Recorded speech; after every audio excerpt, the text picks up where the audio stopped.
¿Qué estamos hablando? En el ámbito de las finanzas públicas siempre.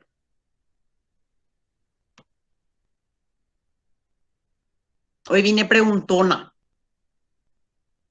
¿Qué es el impuesto? Yo quiero que, por favor, me hablen, ¿sí? Habiliten sus micrófonos y cuando yo hago una pregunta, me contesten, porque leer el chat se me dificulta un poquito, ¿sí?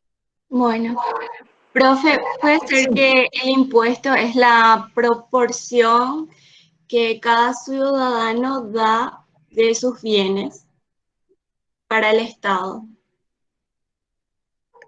Tiene que ver con esos elementos, pero le falta algo más, algo que está más arriba, ¿sí? Una obligación pecuniaria, un tributo que se le da al Estado. Por ahí viene por tributo. Entonces podemos decir que el impuesto, en primer lugar, es uno de esos recursos tributarios o derivados que el Estado está obteniendo por poder de imposición, ¿sí? Entonces, lo primero que nos tiene que venir a la cabeza cuando hablamos de impuestos es, bueno, estas son una de las figuras que utiliza el Estado para obtener recursos o ingresos de manera derivada o tributaria. Eso quiere decir que va a meter su manito en el bolsillo del contribuyente, ¿sí? Entonces, hoy arrancamos nosotros a analizar esas figuras que son que son recursos derivados o tributarios. Quiere decir que el Estado actúa como sujeto de derecho público y con poder de coerción. Nos obliga. La primera de las figuras va a ser el impuesto, ¿sí? Y habíamos hablado también en clases anteriores que el impuesto sí tiene las mismas características que los demás tributos y vamos a decir que es una prestación pecuniaria, ¿sí? Exigida siempre por el sujeto activo, que va a ser el Estado, y ya sabemos que puede ser como ente central o como ente descentralizado. ¿A quién? Al sujeto pasivo o contribuyente, ¿sí? ¿En virtud a qué o para qué era lo recaudado en impuesto? ¿Tienen alguna noción?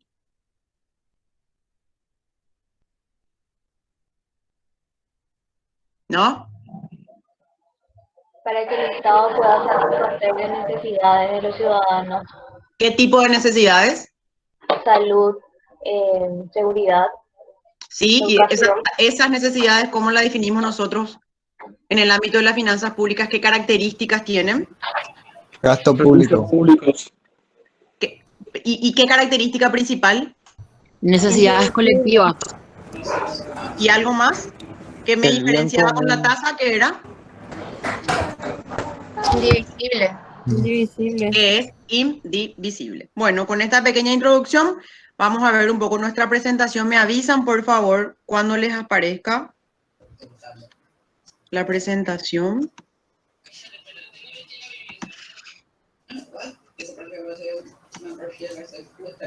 Les pido, por favor, que habiliten sus micrófonos cuando van a contestar nomás, ¿sí? ¿Les aparece algo? Sí, profe. Sí, profe. Perdón. ¿Ahí? ¿Sí? Sí. Ok. Sí, profe. Bueno, entonces vamos a empezar con nuestra descripción o con nuestra definición de impuesto, ¿sí? Dice que la palabra impuesto deviene del latín impositus o participio pasivo irregular de imponer, obligar a alguien. Por consiguiente, al término impuesto designa la carga del tributo, gravamen o gabela que un organismo público impone a un conjunto de personas que son consideradas contribuyentes para que los paguen periódicamente cuando realicen un determinado acto o por única vez, según cuál sea el carácter de la imposición. Los impuestos representan la fuente de recursos que tiene el Estado para sufragar el gasto público que surge de la organización de la comunidad, ¿sí? Entonces, como ya hablamos precedentemente, tenemos esa misma característica, ¿sí? Dice, el impuesto es la obligación pecuniaria que pesa sobre las personas en su calidad de integrantes de un Estado por tener bienes o rentas en el mismo, exigida legalmente según su capacidad contributiva en base a las normas fundamentales del país y a los principios de igualdad, generalidad y uniformidad, cuya recaudación deba destinarse a satisfacer necesidades y servicios públicos indivisibles o el déficit de los divisibles, ¿sí? El impuesto constituye una obligación pecuniaria por excelencia por la cual el Estado o sujeto activo de la obligación por un servicio de carácter general e indivisible y basado en la ley exige al sujeto pasivo o contribuyente una contraprestación o pago. Entonces, ¿qué me está diciendo con esto? ¿Sí? En el impuesto únicamente eso que se recauda se lo hace en virtud de una ley y el Estado lo logra obtener ese recurso, obligando al contribuyente a desprenderse de una pequeña porción de su riqueza o de su rentabilidad, ¿sí? ¿Para qué? Para satisfacer esas necesidades indivisibles, ¿sí? Para darnos un servicio de carácter general e indivisible. ¿Por qué decíamos que un servicio tenía el carácter de general e indivisible? ¿Hay alguien por ahí?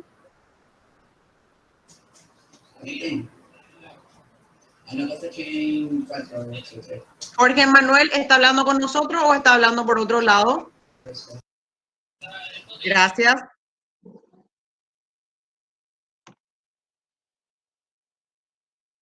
¿Cuándo hablábamos de un servicio general indivisible?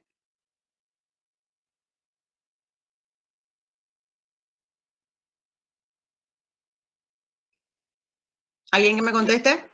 Profe, Era ¿puede ser cuando nos referimos a la salud y la educación? Sí, ¿qué hacíamos? ¿Por qué decíamos que era indivisible? Son, sí, justicia, salud, educación, seguridad, pero ¿por qué decimos que son indivisibles? Porque todos se benefician de la misma manera con ellos. Y no podemos medir o cuantificar ese beneficio, ¿sí? Que estamos obteniendo individualmente, ¿sí? Tema de examen. Avancemos entonces con la presentación. ¿Le sigue apareciendo? Sí, profe. Ok, bueno. Dice, en la siguiente definición se observan los siguientes elementos, ¿sí? Una obligación pecuniaria, vale decir, en dinero, conforme a las leyes, pesa sobre las personas físicas o de existencia ideal, contribuyentes, ¿sí? Que integran el Estado y que están obligados a contribuir a la formación del tesoro del mismo, en cuanto estos posean bienes o rentas en su jurisdicción y están protegidos por un régimen. Que la exigibilidad responde coactivamente al imperio de la ley, que el gravamen deba respetar la capacidad contributiva de tales personas y que la obligación legal de debe ajustarse a las normas constitucionales del Estado, entre ellas las de anualidad o periodicidad y a los principios de igualdad, generalidad y uniformidad. Y finalmente, todo lo recaudado por el Estado en concepto de impuesto debe ser destinado a la satisfacción de necesidades y servicios públicos indivisibles, característica que diferencia al impuesto de las tasas, ¿sí? Aquí estos elementos bien identificados, bien definidos para cuando nosotros preguntemos qué es el impuesto, ¿sí? Acá, más que esto, no hay más claridad que estos puntos mencionados aquí, ¿sí? Tengan presente, por favor, todo esto a la hora de darle una lectura para el examen, ¿sí?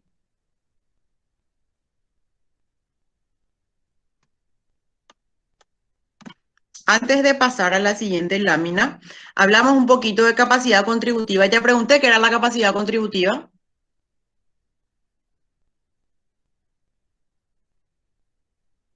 ¿Qué es la capacidad contributiva?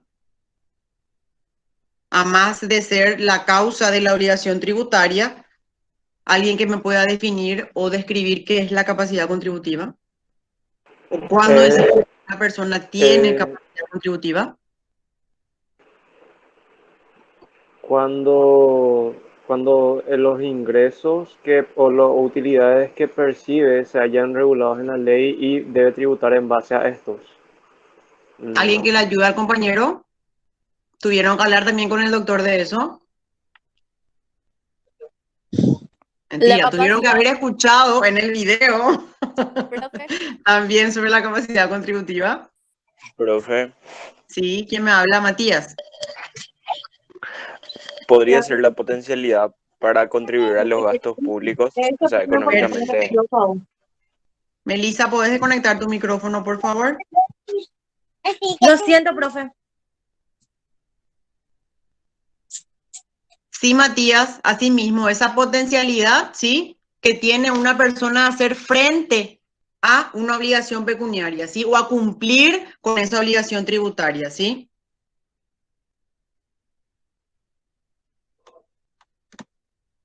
Entonces, avancemos. Hay una serie de teorías que tratan de dar fundamento a la existencia de ese recurso derivado o tributario que tiene el Estado para sacarnos un poquito de nuestra riqueza, ¿sí? Y una de ellas es la teoría del precio del cambio. Para esta teoría dice que la inspiración contractual, el impuesto es una compensación o remuneración que satisfacen los contribuyentes, que satisfacemos nosotros, los sujetos pasivos, por los servicios que el Estado nos presta.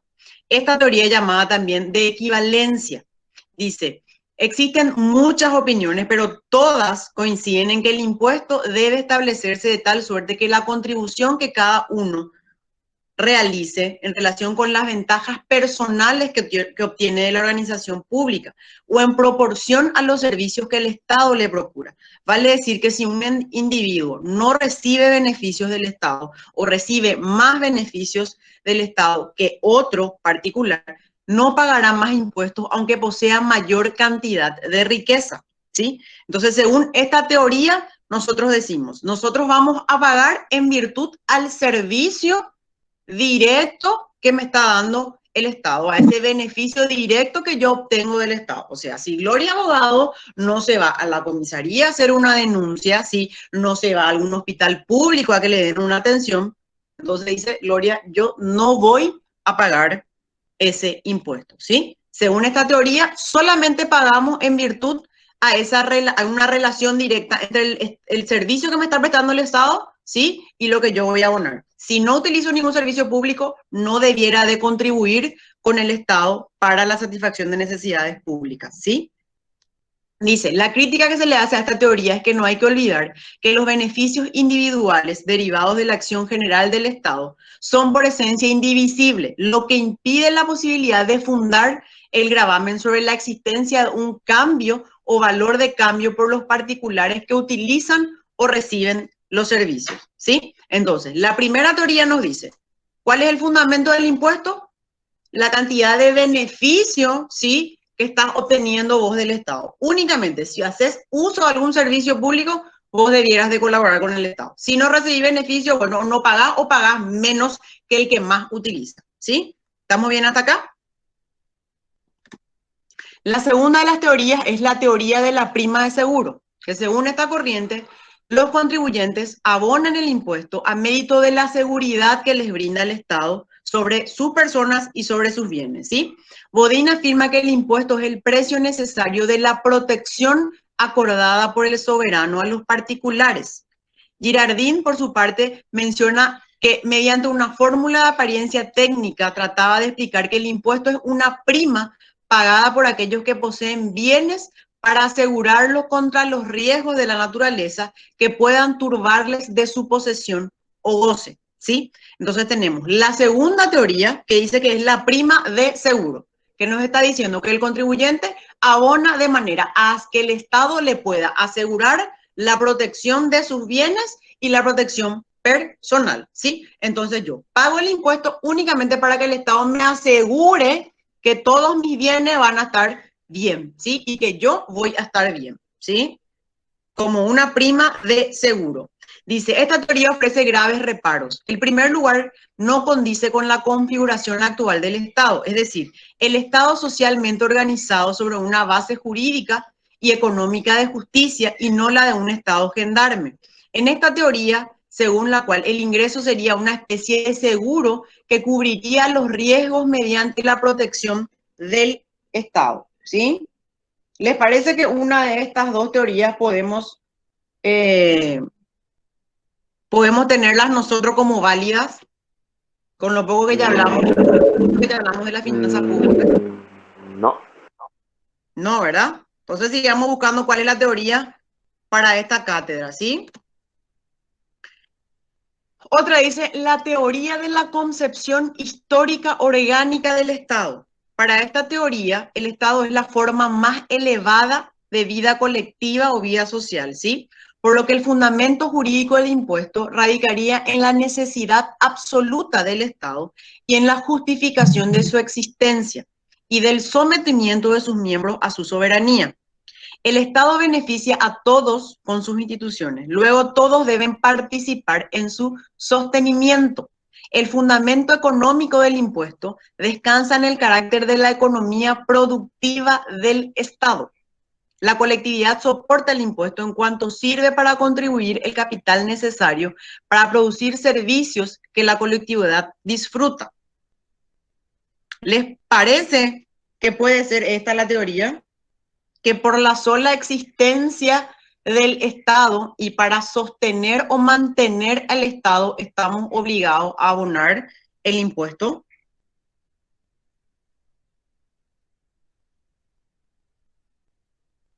Sí, profe.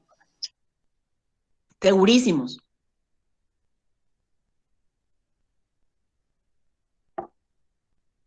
Hay más. Hay más. ¿Están seguros que abonamos impuestos solamente por la existencia del Estado? ¿Nos recuerdan las clases cuando iniciamos el semestre? ¿No? ¿Qué decíamos? Que el Estado lo que hacía era prestarnos esos servicios que Gloria Abogado individualmente no podía conseguir, ¿verdad? ¿Verdad? Sí, profe. Entonces podemos decir que esta teoría es válida.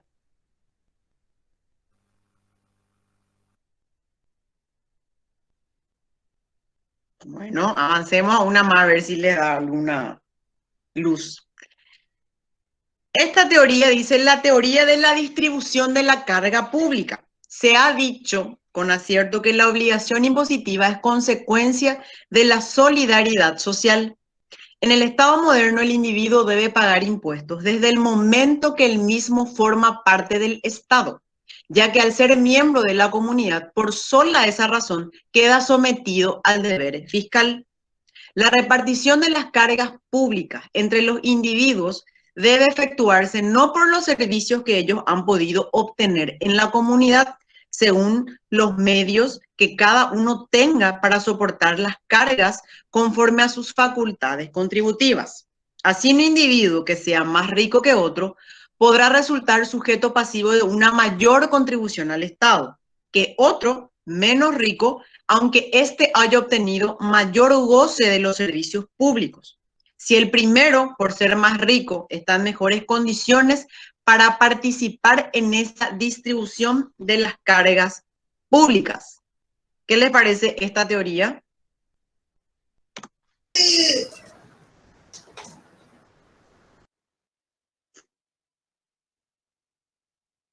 Estamos entre esta teoría y la teoría de la concepción histórica orgánica del Estado. ¿Qué les parece? ¿No les suena esta teoría de la distribución de la carga pública? La última sí, profe. ¿Quién me está hablando? ¿Esta puede ser? Ok. Entonces, resumiendo, la concepción más aceptable nos lleva a la distribución de la carga pública entre los ciudadanos sobre los fundamentos de igualdad, justicia, rectitud y de razonabilidad frente a la capacidad contributiva.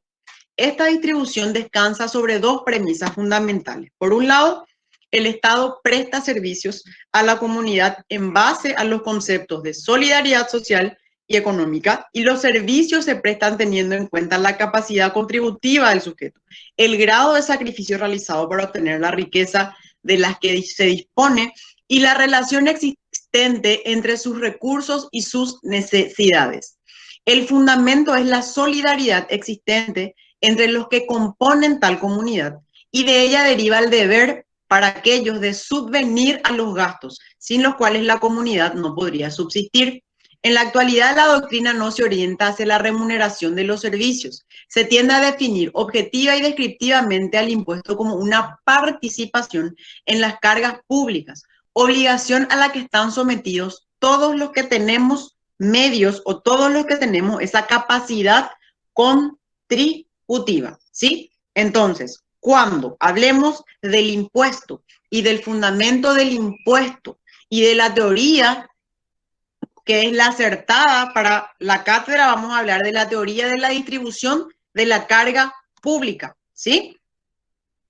Entonces estamos diciendo que el contribuyente, que Gloria Abogado, está obligado a colaborar con el Estado o a pagar el impuesto desde el mismo momento en que ella es una integrante del Estado. Desde el mismo momento en que ella forma parte de una comunidad, ella está sometida al poder de imperio, al poder fiscal que me está ejerciendo el Estado, ¿sí? Está obligada a contribuir con la repartición de estas cargas públicas, ¿sí? ¿Estamos bien hasta aquí? ¿Hay alguna consulta hasta acá?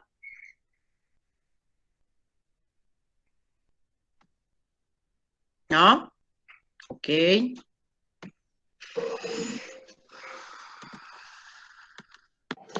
Profe, Sí. ¿Quién me está hablando? Fiorella Filipín. Gabriela, sí. Una crítica que se podría hacer a la teoría de la concepción histórico-orgánica del Estado podría ser también que, bueno, radica en la existencia misma del Estado, ¿verdad? Y no sé si en este caso estarían dejando de lado, uno, la capacidad contributiva y segundo también el objetivo final, que sería el tema de la satisfacción de las necesidades públicas. Totalmente, Gabriela, totalmente. Por ahí viene la mano, ¿sí?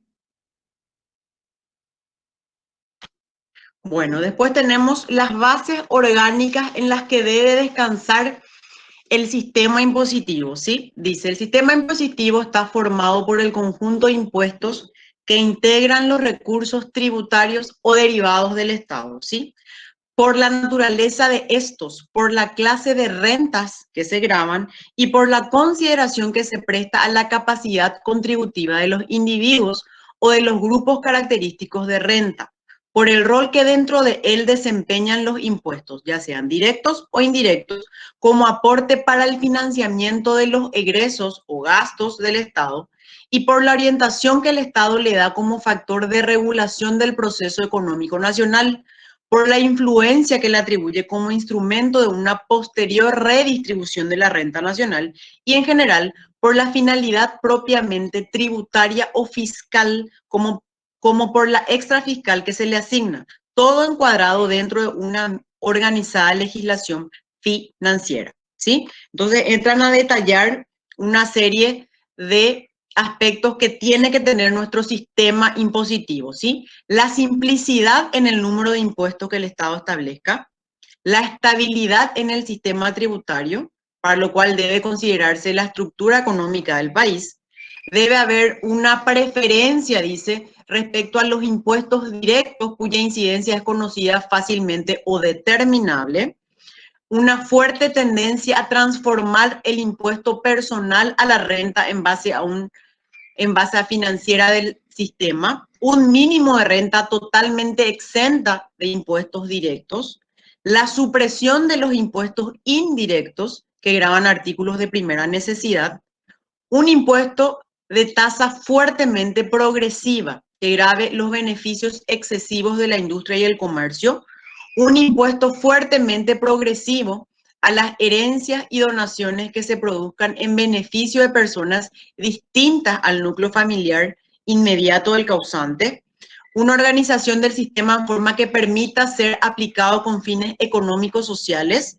y una clara reglamentación legal de cada impuesto, en forma de facilitar a los contribuyentes el cumplimiento de las leyes tributarias. Y también una fuerte prevención y fuerte control, ¿verdad? Y sanciones hacia el fraude fiscal. Bueno, ¿Qué es lo que me está diciendo este conjunto de caracteres que tiene que tener o sobre los cuales debe descansar nuestro sistema impositivo? Primero que tenemos que tener bien definidos cuáles son nuestros impuestos. Y nosotros ya sabemos hoy que sí o sí tienen que estar establecidos en una ley, ¿sí?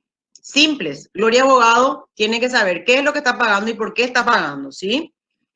Dice que tiene que haber una preferencia sobre impuestos directos, cuya incidencia es conocida y fácilmente determinable. ¿Qué me está diciendo con esto? Con los impuestos directos yo puedo determinar específicamente quién es el sujeto pasivo de esa obligación tributaria. Si el Estado sabe, tiene identificado quién es el sujeto pasivo, a quién puede exigirle el cumplimiento de esa obligación. Entonces me dicen, elimínenme o denle preferencia a los impuestos directos, ¿sí? Antes que los indirectos, ¿sí? Una fuerte tendencia a transformar el impuesto personal a la renta, el mínimo de renta totalmente exenta de impuestos directos. Usted me está diciendo, bueno, traten de establecer un mínimo o una pequeña porción de renta que esté totalmente exonerada, ¿sí? A la que no se le puede aplicar ningún tipo de impuestos, ¿sí? Entonces me da dando una serie de consejos financieros, económicos, para que mi sistema impositivo esté sostenido con esa base, ¿sí?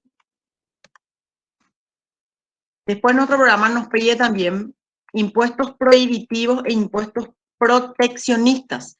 El proteccionismo actúa en base a un sistema tributario. Lo hace por medio de los impuestos aduaneros, ya sea a la importación o a la exportación. Ello se complementa con la liberación de gravámenes o la disminución de los existentes en cuanto internamente se beneficia a las industrias que se desea estimular. Con frecuencia, por ejemplo, se plantea la necesidad de fomentar ciertas actividades o estimular la iniciativa privada. Así ocurre cuando se ha querido intensificar la edificación dentro de determinados centros urbanos. Para ello se opta por congelar las valuaciones fiscales de los inmuebles que se identifiquen dentro de los límites señalados. Otra forma de ejercer el proteccionismo es cuando el Estado se orienta por vía indirecta, vale decir, gravando fuertemente las actividades que se oponen o compiten con las que se desea favorecer o estimular. Así, siguiendo el ejemplo del fomento, la forma directa reside en elevar la tributación de los baldíos o construcciones ruinosas que inciten a los propietarios a desprenderse de ellos o darle un destino apetecido por el Estado. Bueno, ¿qué es lo que me está diciendo con esto? Que el Estado puede establecer impuestos prohibitivos o impuestos proteccionistas, ¿sí? Al hablarnos de impuestos proteccionistas, dice, vamos a irnos un poquito hacia el ámbito aduanero, ¿sí? Primero tratar de proteger podría ser la producción nacional, ¿sí? Entonces, ¿qué vamos a hacer? Le vamos a establecer o a hincar con impuestos a productos extranjeros, ¿sí? Entonces vamos a elevar que ellos paguen con una tasa impositiva o con un impuesto superior a los de la producción nacional, ¿sí? Entonces, de esa manera, incentivamos a que los contribuyentes consuman todo lo que es nacional, y si vas a consumir algo que no es nacional, lógicamente vas a tener que abonar un precio mayor, ¿sí? ¿Estamos bien hasta ahí? Dice, cuando el impuesto es muy elevado, se transforma en confiscatorio, dice, llega a ser prohibitivo. Por ejemplo, puede verse en los impuestos a la introducción de automotores que prácticamente multiplican hoy varias veces el valor de los coches importados. Después tenemos los aspectos políticos y sociales del impuesto. Las relaciones entre ciencia y la legislación fiscal, el régimen político y sociología son igualmente muy profundas. El impuesto siente la influencia del medio en el cual se establece y conduce a ciertas aptitudes políticas y sociales. Estas dependencias y aptitudes son aún más importantes en el terreno político y social que en el económico, por lo que no deben omitirse al considerar el tema aún frente a cuestiones técnicas por excelencia.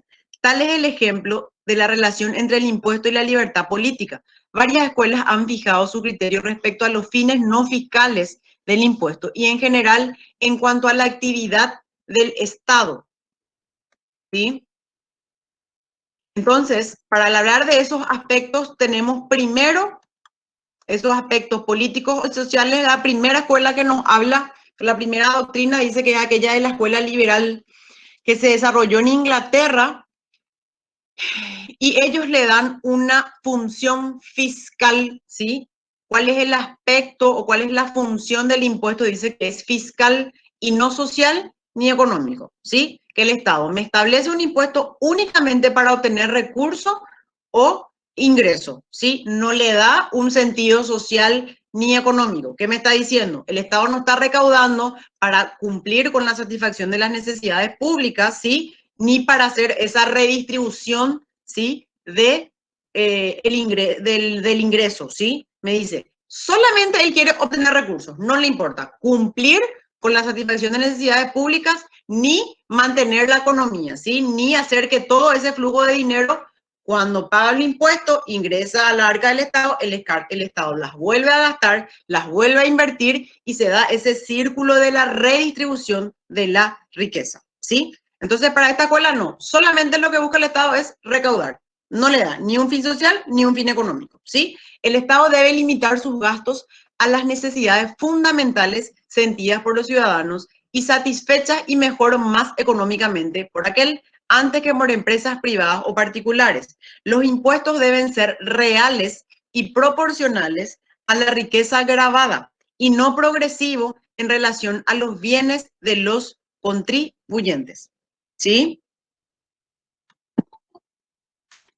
Para la Escuela de la Hacienda Social, el impuesto es un medio político y social para corregir la distribución de la riqueza, sobre todo lo proveniente de coyunturas sociales influidas por el desarrollo de la población o de la potencialidad del Estado de la economía nacional.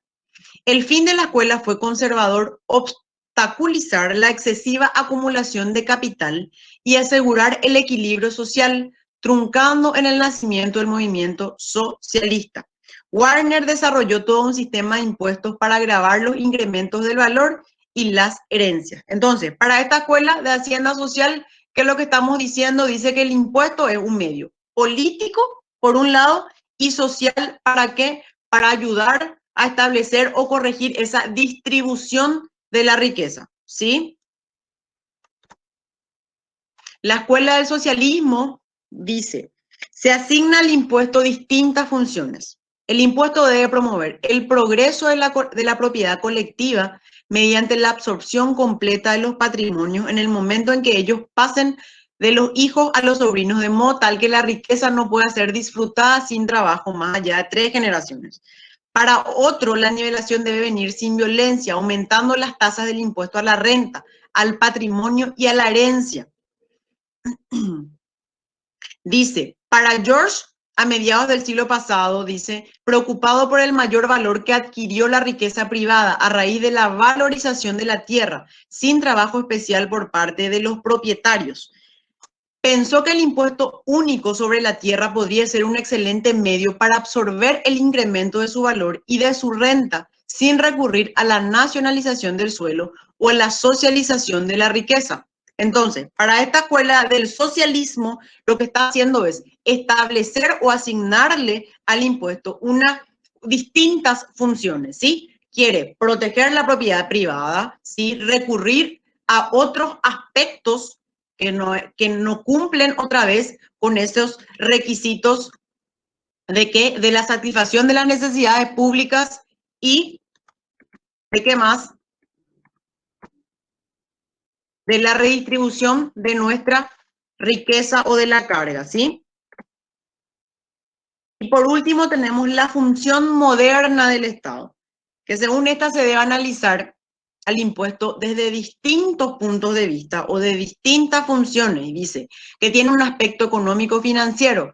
Debemos definir desde el concepto global y estableciendo la evolución conceptual del desarrollo a partir del progreso de la industrialización, del crecimiento, del desarrollo, de los cambios de estructura, de los valores sociales, de los recursos humanos, atendiendo y haciendo para eso una política económica como la utilización de recursos y tiempo escasos para la obtención de objetivos múltiples. Establecer una política fiscal, ese conjunto de decisiones y acciones basado en disposiciones legales y en principios de derecho que regulen la actividad financiera del Estado, ¿sí? Entonces, ¿qué es lo que estamos diciendo con esta última escuela, ¿sí? Que trata de describirnos o definirnos un poquito cuáles son esos aspectos políticos y sociales del impuesto. Y vamos a hablar de esa función moderna del Estado. Que el Estado no tiene que limitarse exclusivamente a obtener recursos o ingresos netamente fiscal, sino que él tiene que intervenir en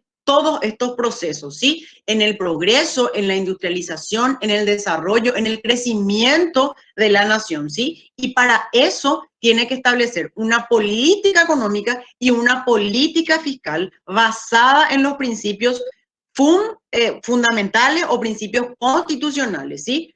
Que puedan asegurar un correcto desarrollo de esa actividad financiera del Estado, que hoy ya sabemos que esa actividad es obtener recursos, administrarlos e invertirlos. ¿Para qué? Para satisfacer las necesidades públicas, ¿sí?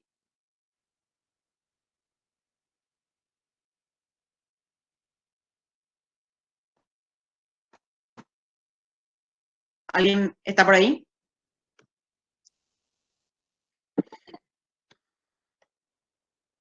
¿Hay alguna consulta hasta acá?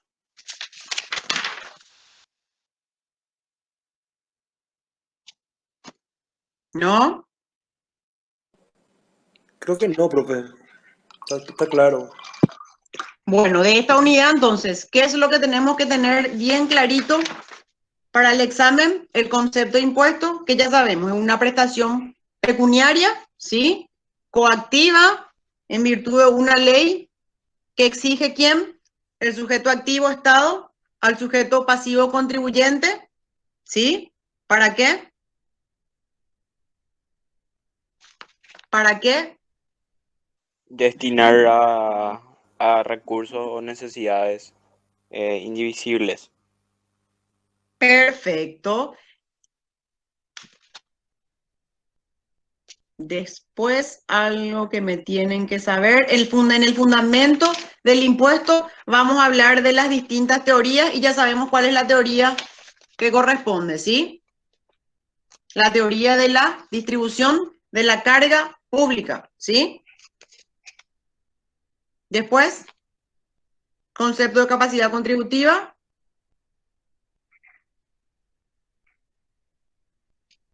¿Sí? Y al hablar de los aspectos políticos y sociales del impuesto, vamos a estudiar un poquito la última escuela, ¿sí? ¿Estamos bien? ¿Hay alguna consulta?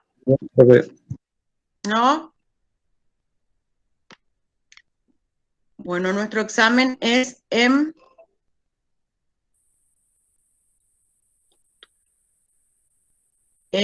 una semana y piquito, ¿verdad? Va a ser opción múltiple, ¿sí? Va a ser a través de Classroom. Entonces, el tema de los libros, ya hablaron los delegados con ustedes. ¿Hay algún delegado conectado por ahí? Ya tenía que salir esta semana el cuadernillo con las modificaciones de la ley. Entonces les voy a estar avisando. Igual toda la primera parte, que es más bien conceptual, que es invariable, están en las ediciones anteriores. Entonces, si pueden hacerse ya de ese material, les va a servir porque toda la parte conceptual se mantiene lógicamente la misma, ¿verdad? Lo único que me modificaron es la ley tributaria. Entonces, si pueden acceder a ese material, háganlo, ¿sí? Y bueno, el tema de trabajo práctico todavía no le vamos a dar. Estamos analizando un poco cuál va a ser el tema que más conviene. Y bueno, si no hay ninguna otra consulta, voy a habilitar el chat por si quieren preguntar algo.